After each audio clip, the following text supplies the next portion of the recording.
2021. What a year this has been. It's most certainly had its ups and downs, but today I wanted to take some time and appreciate some of my personal highlights of the year, and then go over some of my plans for 2022. So without further ado, let's get right into that. I wanted to start by going over some of my favorite videos of the year and what makes each one special to me. So starting in chronological order, let's start with the first ever video game essay that this is probably what got most of you here in the first place. And that would be the problem with modern racing games. It's hard to believe that 8 months ago when I posted this video, we were at just over 900 subscribers, and to look at just how much that video blew up this channel. This was back when I wasn't really scripting my videos and certainly wasn't thinking, yes, over 100,000 people are gonna watch this rant about video games. But of course, that's exactly what happened. And even though I didn't explain myself as well as I would have liked to, a shocking amount of people agreed with me somehow, and well, here we are now. This video was not my favorite video of the year, not by a long shot, but for what it did to the channel, I have nothing but thanks for that one.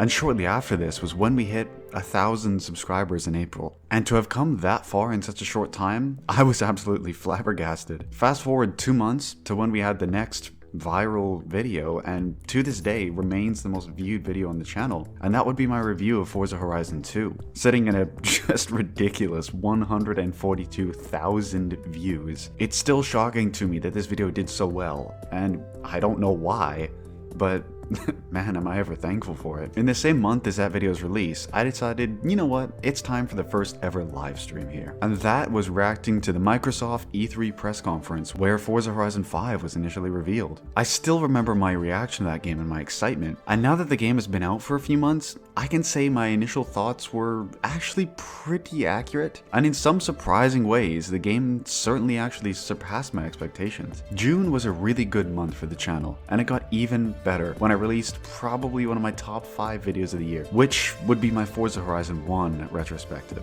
This was the first video that I put genuine effort into, writing full scripts, spending a lot of time editing, and also just having a ton of fun. And to this day, it still remains the most positively received video that I've ever posted, with a 99.5% like to dislike ratio, which is truly humbling. Moving onwards towards July, this is where we had the longest non-live stream video so far, and that would be my Test Drive Unlimited 2 review. This was a massive undertaking for me, and in the end, I'm still quite happy with how that video turned out, though unfortunately a few copyright strikes ruined some portions of the introduction, which is a little disappointing. But to celebrate that massive video, we hit 5,000 subscribers just a few days after, a feat that I'm still in awe over. And after that 5,000 mark, a few months passed and we get to what would be my personal favorite video of the year, the rise and demise of Rockstar Games. This is the most amount of work that I have put into a video. Well, so far that is. And this was a topic that had been brewing in my head for such a long time, as Rockstar Games used to be my favorite game studio. And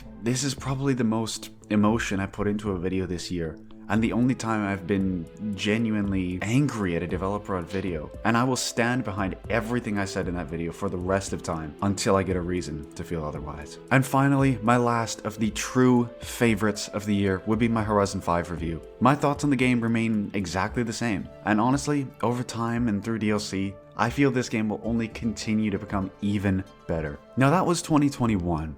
I've had a ton of fun, learned a lot, changed a lot, but most importantly, this year really showed me what to focus on for 2022 and beyond. From everything that I uploaded, I learned that what made me the happiest was uploading the things that I wanted to talk about and make videos on, regardless on how I felt they would perform in terms of views and even audience reception. And that leads me into my news for 2022. I love racing games, and they're what got us all here in the first place, but they're not the only genre I play. I love all types of video games, and throughout 2022, I'm going to start incorporating more videos on games from other genres. So I don't want to spoil too much here, but I have some true passion projects from some of my favorite games of all time that are already in the works. Now for all of you who just want racing games, don't worry. They're not going anywhere. I just want to expand my potential and challenge myself to get out of that comfort zone and start making more videos on things that I am really passionate about. So thank you all so very much for watching, and thank you for your legendary support throughout the year. I've got big plans for 2022, and I cannot wait to show them to you. Have an amazing rest of your day.